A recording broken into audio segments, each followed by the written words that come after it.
In this short video, we will explain how the ever-increasing integration of desktop PCs, smartphones, tablets, and all the software that runs on them is not just convenient for us, the end users, but also for attackers who now have a convenient path into all of our devices.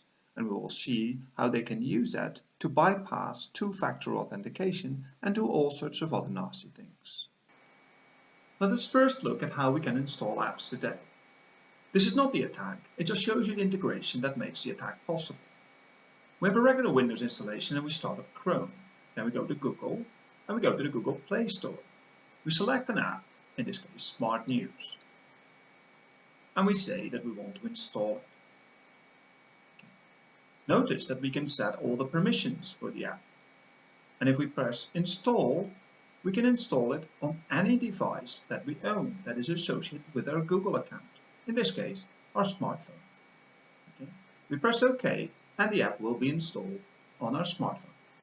Now assume that the browser that we use on our desktop is hacked, is compromised. So the attacker owns the browser. In this case, it's an Internet Explorer browser, which we hacked. Okay. The user doesn't know that. He just logs into his Google account and it uses one account for all of Google's services. In this case, we log in, it's a vulnerable browser, there's actually malicious code, a man in the browser, Okay, so we log in and we see immediately that our password has been stolen. We show this in a pop-up. Normally you wouldn't see this and we only show this for demo purposes.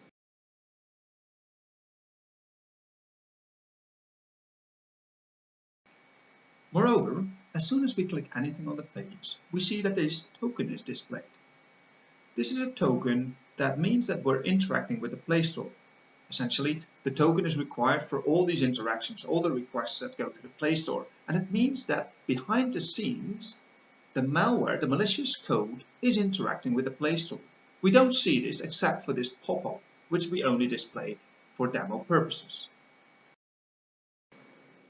Another indication that our malicious code is interacting with the Play Store is that we show the device ID. Again, for demo purposes. It means that the malicious code is currently installing a malicious app on our device, in this case our phone. So let's have a look at our phone. Here's our phone. And without us doing anything, we see that in the top left corner something is downloading. This is the malicious code downloading our app, and we see that it's currently installing it, and at some point it is done.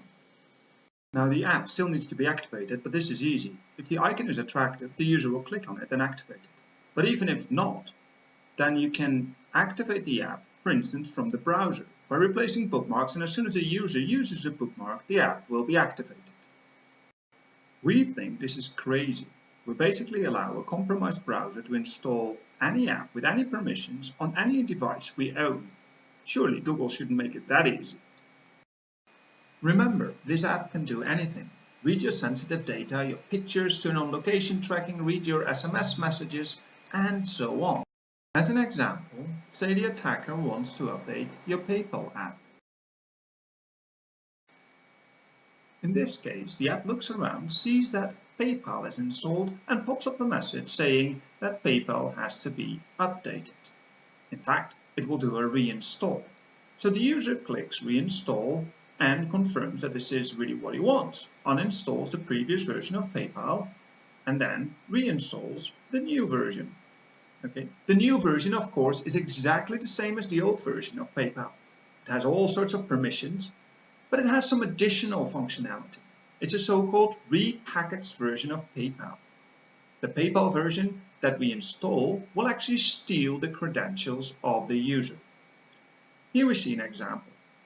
When we start the PayPal application that the attacker has now installed instead of the old PayPal application, we can still do anything we want. If we log in to our PayPal application with some arbitrary username and password, in this case password is secret, for demo purposes the malicious code will display the password. And there it is. The attacker now is in possession of your PayPal password. Finally, we show that the attacker is totally, utterly in control of your phone and in fact can get a shell, which means that he can log onto your phone, look at all the files, steal them, look at your download history, look at your browser history, do anything an attacker might want to do. In this case, the malicious app connects to a simple malicious web server, which we see here on the left. And we see that there is now a connection, and on the right we see the shell, that is the command line. In other words, we see the attacker being active on our phone, listing all the files that it finds there. Okay, going to the SD card, having a look at maybe our browsing history, our downloads history, maybe some sensitive files that he or she may see there, download them, anything the attacker wants. Here we actually see some of these interesting files, like admission letters or a copy of the owner's passport. There could be all sorts of things on this phone: pictures, sensitive private data, location data, and so on.